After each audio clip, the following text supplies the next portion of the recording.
માતાજી, જય દ્વારકાધીશ મિત્રો. તો કેમ છો બધા? મજામાં જજો. તો ફરી એક નવા વ્લોગમાં તમારું સ્વાગત છે. તો ડુંગળી ને ટમેટાનું બધું આપણે કટિંગ થઈ ગયું છે અને પેલું આપણે જો ચૂલે સડાઈ દીધું છે, તેલ આવી ગયું છે અને આપણે વઘારી નાખી દીધું છે. તો વઘાર થોડો ઘણો ચડી જાય ને પછી આપણે ડુંગળી ને ટમેટાને એવું બધું નાખશું.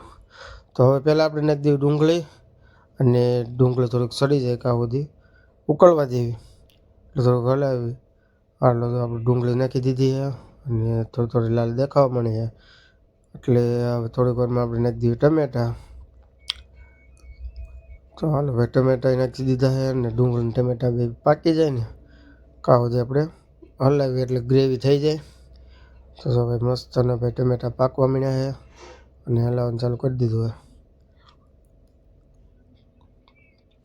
તો હાલો હવે આપણે ડુંગળી ટમેટાં મસ્ત અને પાકી જવા આવ્યા છે અને મસ્ત મજાની ભાઈ ગ્રેવી હોતી થઈ જશે હમણાં.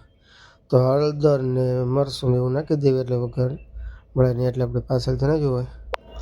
તો હવે મસ્ત અને ભાઈ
ચલો ભાઈ, આપણું ગાંઠિયાનું શાક બનીને કમ્પ્લીટ થઈ ગયું છે. અને હવે જો આપણે પવાલું ભરીને રાખી દઈએ, હમણાં થોડીક વારમાં આપણે ખાવા બેસવાનું છે, તો ભરીને કમ્પ્લીટ કરી નાખીએ.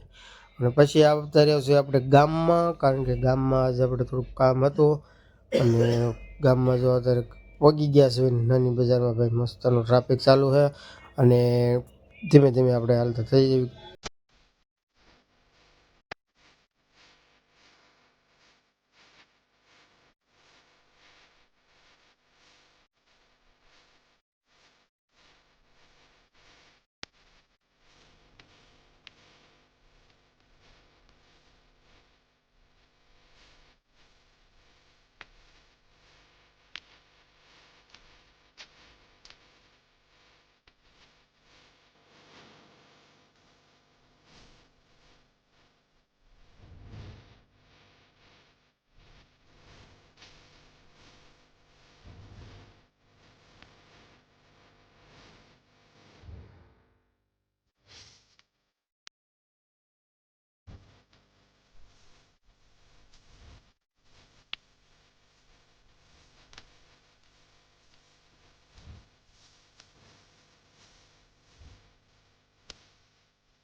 ગામમાં જો બધું જ કામ પૂરું થઈ ગયું છે અને હવે આપણે આવતા રહીએ છીએ હોટલે. તો આજનો દિવસ કાંઈક આવો ગયો. વિડીયો ગમ્યો હોય તો લાઈક કરજો, શેર કરજો, નવો હોય તો સબસ્ક્રાઈબ કરજો.